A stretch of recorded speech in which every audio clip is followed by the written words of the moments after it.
उमा जी की बहू पिंकी को गप्पे मारने की बहुत आदत थी। वो जब भी किसी के बारे में बातें करती तो बड़े बड़े गप्पे फेंका करती। आसपास के सब लोगों को पता था कि पिंकी बहुत बड़ी गपोड़ी बाज है। लोग उसकी बात पर विश्वास नहीं किया करते थे, लेकिन हाँ, उसकी बातें सुन सुनकर हंसते बहुत थे। अरे बहू, पड़ोस वाली शर्मा जी है ना, उनकी बेटी का जन्मदिन है, तुम भी चली जाना। ठीक है मम्मी जी, ये तो बता दो गिफ्ट में लेकर क्या जाना है। अरे लेकर क्या जाना है, 250 का लिफाफा दे देना, बस काफी है। अरे मम्मी जी, अच्छा लगेगा क्या? पड़ोसी हैं हमारे, हमें कुछ बड़ा लेकर जाना चाहिए। अरे बहू, इतना काफी है। जानती हैं आप, मेरे मायके में जब पड़ोस में किसी की बर्थडे होती थी ना, तो मम्मी कुछ ना कुछ गोल्ड का ही देकर भेजती थी। पड़ोसी के बर्थडे में सोना? कैसी बातें करती हो। और नहीं तो क्या, आपकी तरह थोड़ी ना लिफाफा पकड़ा दिया। पिंकी शर्मा जी की बेटी के जन्मदिन में चली जाती है। अरे आज तो बड़ी सुंदर लग रही हो साड़ी में। जी मैं तो लहंगा पहनकर आने वाली थी, मम्मी जी नहीं मानी। अरे बेटा, बर्थडे पार्टी में तो साड़ी चल जाती है, मेरा मतलब कोई शादी थोड़ी ना है। कैसी बात कर रही हैं आप आंटी जी? मेरे मायके में तो छोटे छोटे फंक्शन भी हम लोग लहंगा बनवाते थे बुटीक से, डिजाइन करवाकर। चाहे पड़ोस में किसी का जन्मदिन हो, मेरी मम्मी हमेशा बुटीक से नया लहंगा डिजाइन करवाती थी। मैंने तो ऐसा कहीं नहीं देखा, ये तो तुमने आज बड़े कमाल की बात बताई। अरे जाने दीजिए, कोई बात नहीं। और बताइए, आपकी बेटी नजर नहीं आ रही। अरे भाभी, मैं यहाँ हूँ, ये देखिए मेरा ड्रेस कैसा लग रहा है। ठीक ही है, मतलब बर्थडे के हिसाब से थोड़ा हल्का है ना। अरे भाभी, इतना सुंदर गाउन पहना है मैंने। मैं ना शादी से पहले अपने बर्थडे पर हमेशा जरी वाला लहंगा पहना करती थी, यही मैं तुम्हारी मम्मी को भी बता रही थी।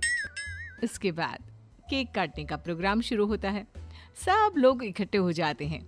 शर्मा जी की बेटी का केक देखकर पिंकी से रहा नहीं जाता। उसके अंदर का गपोड़ी बाज बाहर निकल कर आ जाता है। अरे इतना छोटा सा केक! अरे बेटा, मेहमानों के हिसाब से ही है, जितने लोग इतना बड़ा केक। आंटी जी, कम से कम 4 या 5 मंजिल वाला केक तो बनाना चाहिए था। आपकी बेटी का बर्थडे रोज रोज थोड़ी ना आता है। मेरे बर्थडे पर हमेशा पापा 4 केक बनवाते थे, सारे केक 4-4 मंजिल के होते थे। वहां पर सारे लोग उमा जी के मोहल्ले के ही थे और वो पिंकी के गप्पे मारने की आदत से अच्छी तरह वाकिफ थे, इसलिए सब लोग उसकी बात सुनकर हंसने लगे, लेकिन किसी ने पिंकी से कुछ नहीं कहा। एक दिन सुबह सुबह पिंकी ने अपनी सास से कहा, मम्मी जी, मेरे मम्मी पापा मुझसे मिलने के लिए यहाँ आ रहे हैं। अरे वाह, ये तो बहुत अच्छी बात है। उनके आने की तैयारी करो, अच्छा अच्छा खाना बनाओ।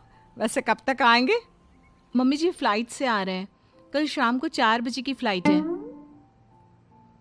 फ्लाइट? लेकिन बेटा, तेरा मायका तो यहाँ से 2 घंटे की दूरी पर है। तेरे मम्मी पापा फ्लाइट से कब से आने लगे? अरे मम्मी जी, आपको पता नहीं है, मेरे मम्मी पापा ना आधे घंटे की दूरी के लिए भी फ्लाइट का टिकट बुक करवाती है। अरे गप्पे थोड़े कम मारा करो बहू, कोई फ्लाइट से तब आएगा ना जब यहाँ पर एयरपोर्ट होगा।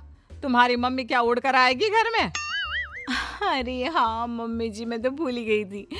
वो क्या ना, मेरे मम्मी पापा हमेशा फ्लाइट से ही ट्रैवल करते हैं, तो मेरे दिमाग से ही निकल गया था। अगले दिन पिंकी के मम्मी और पापा पिंकी से मिलने के लिए उसके घर आते हैं। आइए आइए जी, आपका बहुत बहुत स्वागत है। और समदन जी, हमारी बेटे की कोई शिकायत तो नहीं ना? ठीक से संभाल लिया है ना आपका घर? अरे मेरी बहू बहुत समझदार है, घर का काम बहुत अच्छे तरीके से करती है। बस थोड़ा ज्यादा बोलने की आदत है उसे, आपको परेशान करती होगी ना? बात तो आपकी सही है, उसकी थोड़ा ज्यादा नहीं बहुत ज्यादा बोलने की आदत है। लेकिन कोई बात नहीं, आपकी बेटी दिल की बहुत अच्छी है, बस थोड़ा बोलती ही तो ज्यादा है। पिंकी बेटा, इधर आओ, देखो तुम्हारे मम्मी पापा आए हैं, तुमने इनके लिए खाना तो बना लिया ना? वो क्या है ना मम्मी जी, आपसे एक बात कहनी थी। हाँ हाँ बोलो बहू, क्या बात है, डरने की कोई जरूरत नहीं। वो मम्मी जी, मैंने सोचा मम्मी पापा आए हैं तो खाना बाहर से मंगवा लेती हूँ। अरे कोई बात नहीं बेटा, वैसे भी तुम किचन में काम करने लग जाती तो अपने मम्मी पापा से बात कब करती। बहुत अच्छा किया। अब तुम अपने मम्मी पापा के साथ बैठकर आराम से बात करो, मैं अंदर जाती हूँ। शाम का वक्त जैसे ही दरवाजे की घंटी बजी, 3-4 लोग हाथों में खाने की बहुत सारे पैकेट लेकर उमा जी के घर पहुंच गए। अरे भाई, कौन है आप लोग? लगता है गलत पते पर आ गए। नहीं नहीं माँ जी, हम तो खाने का ऑर्डर डिलीवर करने आए हैं, यहीं से बुकिंग मिली थी। अरे नहीं नहीं, आपको कोई गलत फहमी हुई है। हमारे यहाँ तो 2 ही मेहमान आए हैं। आपके हाथ के पैकेट देखकर लगता है इसमें 50 लोगों का खाना है। माँ जी, आपने सही समझा, खाना तो इसमें 50 लोगों का ही है, क्योंकि हमें ऑर्डर यहीं से 50 लोगों का मिला है। अरे लेकिन इतना सारा खाना, कहीं मेरी बहू ने अपनी गप मारने की आदत के चलते ऐसा तो नहीं कर दिया? ये खाना आप रख लीजिए और हमें हमारे पैसे दे दीजिए। अच्छा, वैसे कितने का बिल बना है? ज्यादा नहीं, बस 10,000 दे दीजिए। उन लोगों की बात सुनकर उमा जी पिंकी को आवाज देकर वहां बुलाती है। जैसे ही पिंकी वहां आती है, खुश होते हुए उन लोगों को वहां पर खाना रखने के लिए कहती है।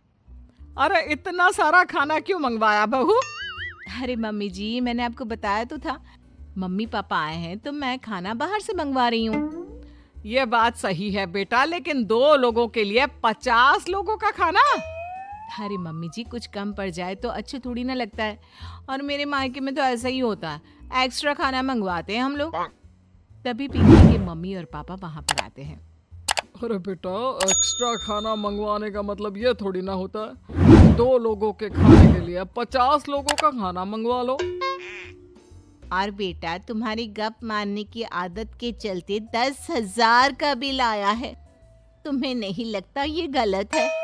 देखो बहू, बढ़ा चढ़ाकर बातें करना अपनी जगह, लेकिन इतनी बड़ी बड़ी फेंकना भी गलत है ना। पहली बात तो इतने सारे पैसे लगे, और दूसरी बात खाना वेस्ट होगा। आप लोग ठीक कहते हैं, मैं आज के बाद अपनी इस आदत को कंट्रोल करने की कोशिश करूंगी और अब से गप थोड़ी कम मारा करूंगी। पिंकी की बात सुनकर सब लोग हंसने लगे।